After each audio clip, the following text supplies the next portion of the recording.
The Ford Mustang has always been a symbol of American performance, but in the early 2000s, one version arrived that changed the entire conversation around factory-built muscle cars. It was louder, meaner, stronger, and built with a very specific purpose.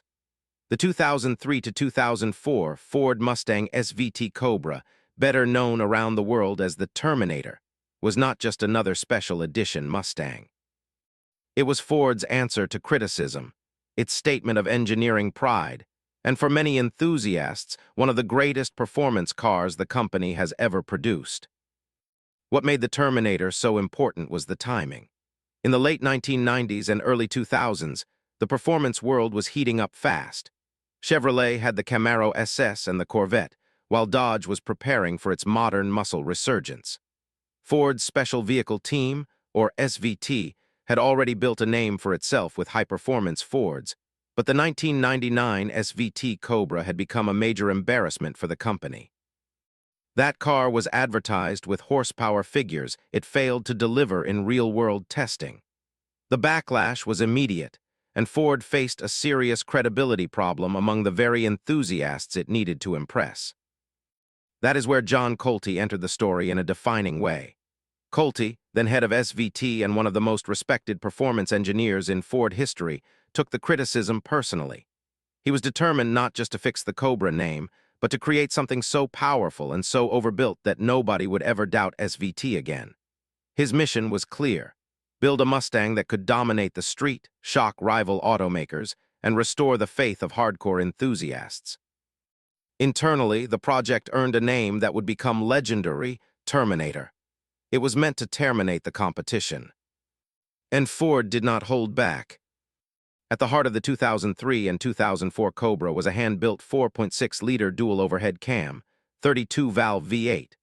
But unlike previous modular V8 setups in naturally aspirated performance cars, this one was designed from the ground up to handle forced induction and serious abuse. It used a cast-iron block instead of aluminum, making it heavier but vastly stronger. Inside were forged connecting rods, forged pistons, and a forged steel crankshaft. In simple terms, this engine was not just built to survive boost, it was built to welcome more of it. Bolted on top was the now famous Eaton M112 supercharger. This root-style blower gave the Terminator instant torque, a violent mid-range punch, and the signature whine that quickly became part of the car's identity. Officially, Ford rated the engine at 390 horsepower and 390 pound-feet of torque. On paper, those numbers were already impressive for the time. But once owners started putting the cars on chassis dynos, a different reality emerged. Many Terminators were producing numbers that suggested the engine was making well over 400 horsepower at the crank, and in some cases even more. The car was widely believed to be underrated from the factory, whether for insurance reasons, internal politics, or simply conservative engineering. Whatever the reason, enthusiasts loved it. That factory underrating became part of the legend. Buyers realized they were getting more than they paid for. In an era when many manufacturers stretched their claims, the Terminator seemed to do the opposite. It gave owners a feeling that Ford had secretly delivered a bonus round of performance. And because the engine was so robust, tuners quickly discovered just how much untapped potential was hiding under the hood. Even in stock form, the numbers were serious. The 2003-2004 Cobra could sprint from 0 to 60 miles per hour in the mid-4-second range with the right driver and conditions, and quarter-mile times often landed in the high 12-second bracket. For a factory Mustang of that time, that was a major step forward. It put the Cobra in a different league from the GT and gave it real credibility against much more expensive performance cars. Power was only part of the package.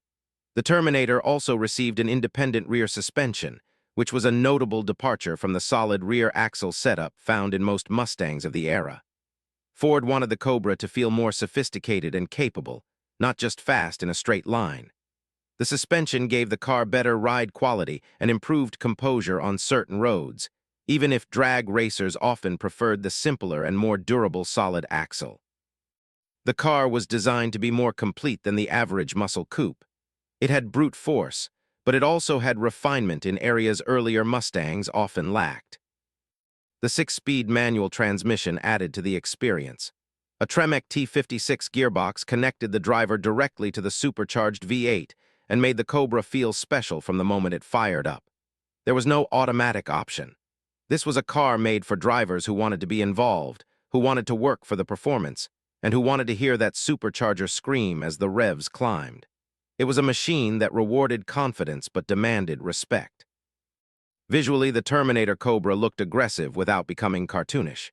It featured a more muscular front fascia, functional hood vents, unique bumpers, side skirts, a rear spoiler, and of course the signature SVT badging. The stance was lower and more planted than a standard Mustang, and the 17-inch wheels wrapped in wide performance tires helped complete the look. There were coupe and convertible versions, though many purists consider the hardtop coupe the purest expression of the car's mission. Inside, the Cobra kept the familiar New Edge Mustang layout, but SVT added touches that reminded you this was not an ordinary pony car.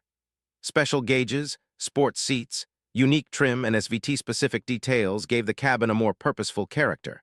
It was still very much a Mustang, meaning not luxurious by modern standards, but that was not the point. The focus was always on what happened when the road opened up and the driver pressed the throttle. And when that happened, the Terminator delivered one of the most memorable driving sensations of its era. The combination of supercharger whine, immediate torque, rear-wheel drive balance, and 6-speed engagement created a raw mechanical character that modern performance cars often filter out. This was not a quiet or subtle machine. It announced itself with every pull, every shift, and every full-throttle blast. Drivers did not just accelerate in a Terminator. They experienced an event. Part of what made the car legendary, though, was not just what it did from the factory. It was what happened after enthusiasts got their hands on it. Because Ford had built the engine with such strong internals, simple modifications could unlock major gains. A smaller supercharger pulley, cold air intake, exhaust system, and tune could push power far beyond stock levels with relatively little effort. Suddenly, owners had street cars making 450, 500, or even more horsepower without opening the engine. That was almost unheard of in such an accessible package at the time. This tuning potential transformed the Terminator into more than just a production car. It became a platform. It was a car that invited experimentation and rewarded ambition. Enthusiasts upgraded the Eaton blower, swapped in larger superchargers or turbo kits, strengthened driveline components, and chased quarter-mile times that rivaled dedicated race cars. In many ways, the Terminator helped define the modern Mustang tuning culture that exploded in the years that followed. Its impact also reached Ford itself. The success and reputation of the 2003-2004 Cobra showed the company that serious factory performance had a strong market and that authenticity mattered. Buyers responded not just to horsepower, but to engineering credibility. The Terminator proved that Ford could build a car that enthusiasts respected not because of marketing promises, but because the hardware backed it up. That lesson would influence future high-performance Mustangs, including the Shelby GT500 programs that followed. There is also an emotional reason the Terminator remains so beloved. It was built during a time when performance cars still felt a little wild, a little imperfect, and very alive. It did not rely on advanced launch control, adjustable drive modes, or digital tricks to create excitement. It relied on boost, grip, gearing, and nerve. It could be unforgiving if mishandled, especially with all that torque going to the rear wheels, but that challenge was part of its appeal. The car demanded the driver's attention, and in return, it offered a level of character that has only become more valuable with time. Collectors and enthusiasts today continue to chase clean, low-mile Terminators, and prices have reflected that growing admiration. What was once simply a used performance Mustang has matured into a modern icon. Original examples, especially unmodified cars, are increasingly difficult to find because so many were tuned, raced, or heavily personalized. That, in a way, only reinforces the story. These cars were bought to be driven hard. They were too capable, too tempting, and too full of promise to leave stock for long. For many Mustang fans, the Terminator sits in a special place because it represents a perfect blend of old-school muscle and modern engineering. It had the visual aggression and rear-drive attitude that defined classic American performance, but it also had an overhead cam V8, fuel injection, independent rear suspension, and a factory supercharger. It was both a throwback and a glimpse into the future.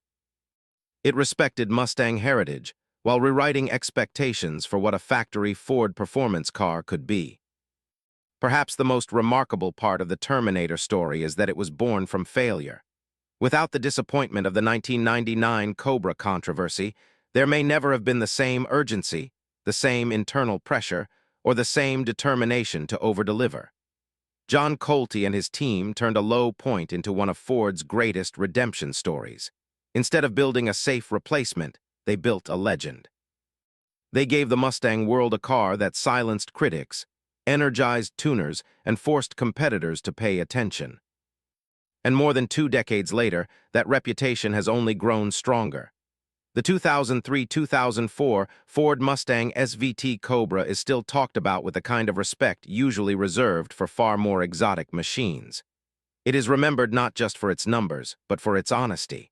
It was brutally effective, mechanically stout, and thrillingly simple in purpose. Ford said it would be a car to terminate the competition, and for many enthusiasts, that is exactly what it became. In the history of American performance, few cars have managed to combine engineering redemption, factory power, tuner potential, and lasting cultural impact the way the Terminator did. It was more than an SVT project, more than a special Mustang, more than a supercharged V8 coupe. It was a statement from Ford that performance credibility had returned louder than ever, and this time backed by one of the most unforgettable engines the company ever put on the road. The Terminator did not just restore the Cobra badge, it elevated it. And even now, when one rolls by with that unmistakable supercharger whine cutting through the air, it serves as a reminder of a rare moment in automotive history, when a manufacturer listened to its critics, answered with pure horsepower, and ended up creating a legend.